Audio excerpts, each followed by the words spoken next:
Welcome back to Staten Island Airfield.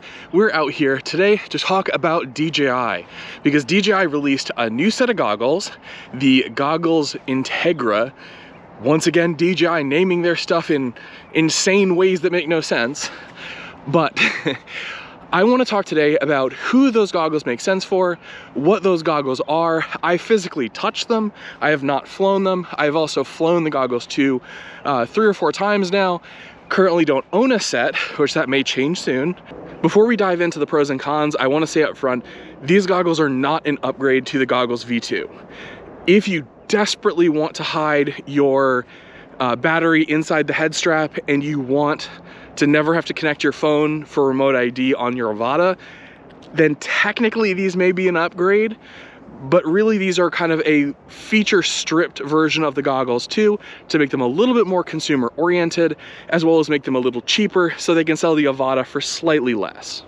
This is something DJI does a whole lot. Just look at the DJI Mini line.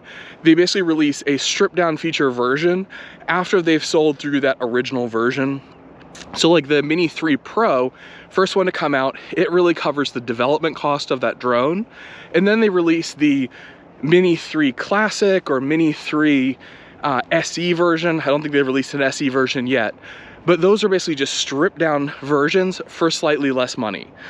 So DJI basically sells those to people who want a more budget oriented drone and don't necessarily need all those higher end features, but they really aren't like an upgrade or actual special edition version of the drone. So if you already have a set of goggles too and you love your set of goggles too, don't worry about it. These are nothing special, you're not missing out. For these goggles, the biggest pro is everything is integrated. So with the goggles too, if you're flying the Avata, you have to use your phone for remote ID, you have to use an external battery, and having a bunch of cables dangling off the side of your head can be kind of annoying. For people who fly in FPV, this isn't a big deal. We're pretty much used to it with our goggles. A lot of people like having the battery in their pocket. Some people like having the battery on their head. We manage it, we work with it, it's all good.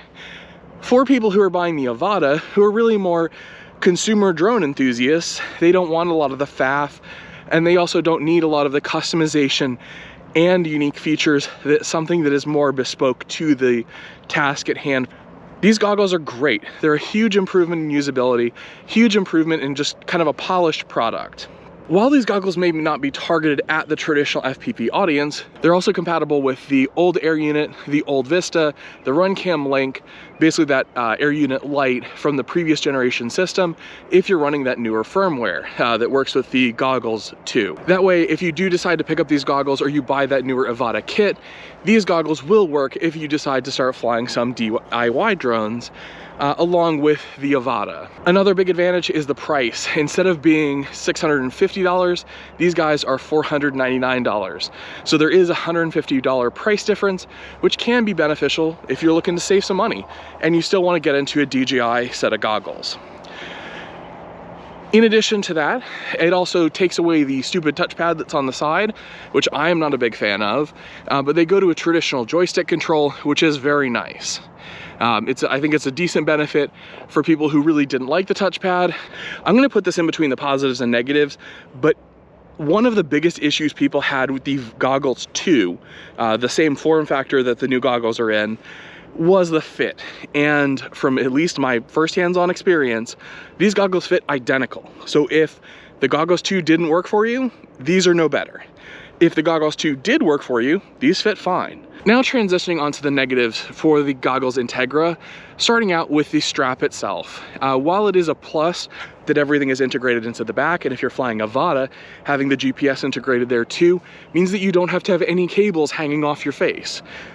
Kind of a plus there. But if you're flying DIY drones, and say you go out for a longer flying session, which we are apt to do, that 2-hour goggle use time is kind of not enough. So you are going to have to either charge your goggles in the field, have them plugged into your goggles via like a power bank and charge them while you're flying. I'm not 100% sure you can do that, but I'm kind of guessing that's probably true, that you can fly while they're plugged in via USB-C.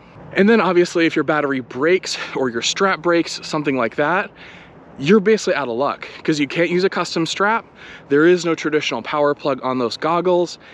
And obviously if you're out flying, you can't just hot swap the battery and have the goggles maintain their wireless nature. Is it a huge deal breaker? No. But I think it is a consideration because straps don't last forever.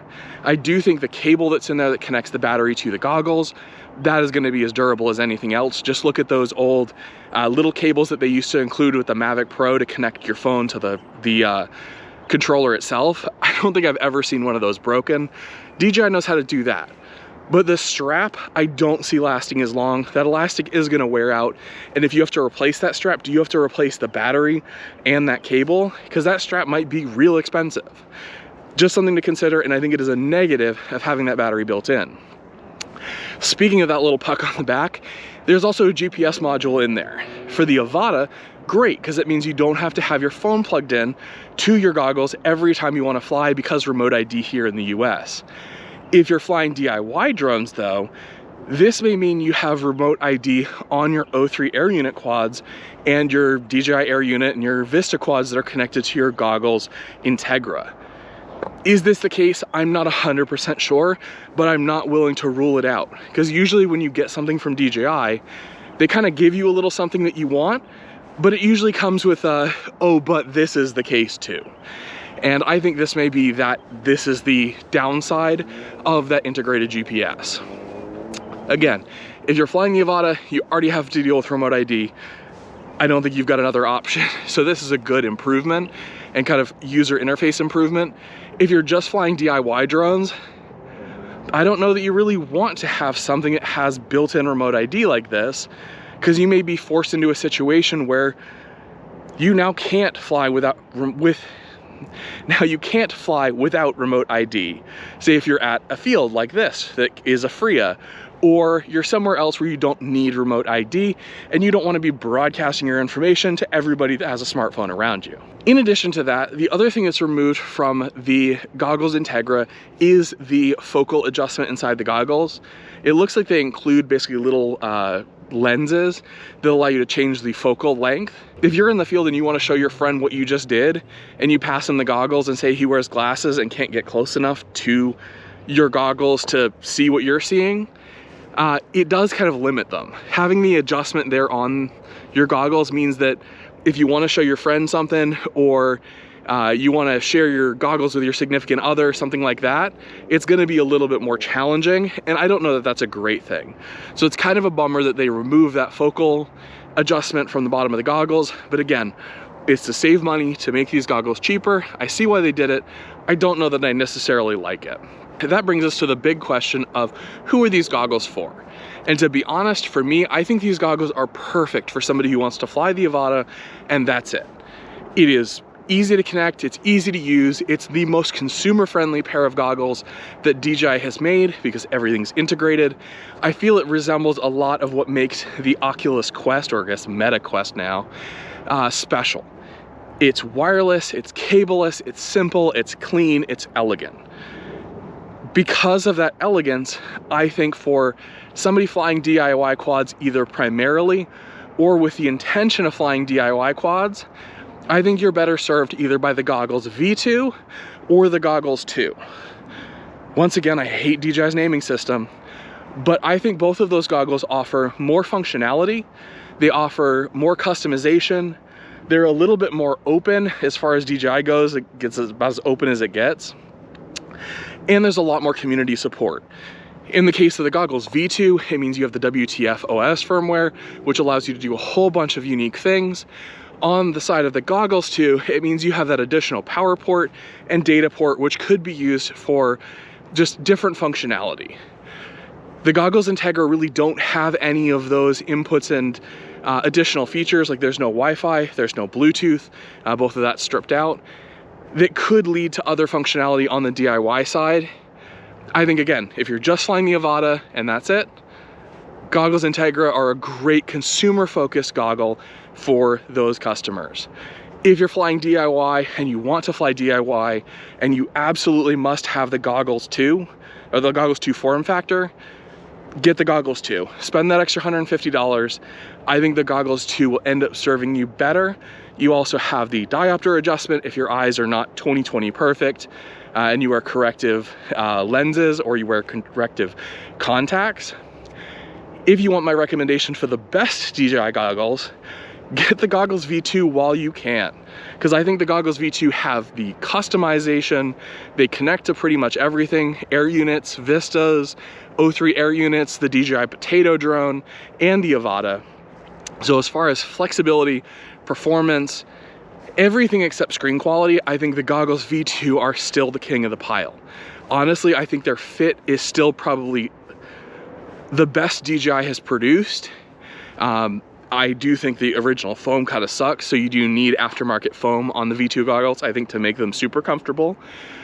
But the Goggles 2 and the Integra 2, both, at least to my face, felt the same. It didn't really conform to my face. There was a lot of light leak. They weren't great. When I do get my hands on my set of V2 goggles, I will switch to aftermarket foam to see if I can make it better. As always, if you have any questions about the DJI Goggles 2, the Goggles Integra, or the Goggles V2, I would be happy to try to answer any questions that you have. As always, if you like the video, give me a thumbs up and subscribe to this YouTube channel to let you know when new videos drop. And down below, I have affiliate links to Amazon. There you'll find all of the bits of hardware I use to make these videos, my FPV videos. They are Amazon affiliate links. Doesn't cost you anything, but it does give me a little kickback, and which helps me grow this channel, do crazier things, review new products, because I buy everything that I review. Feel like it adds a little bit to my integrity as a reviewer. And as always, thank you for joining me in this video. I'll catch you in the next one. Bye.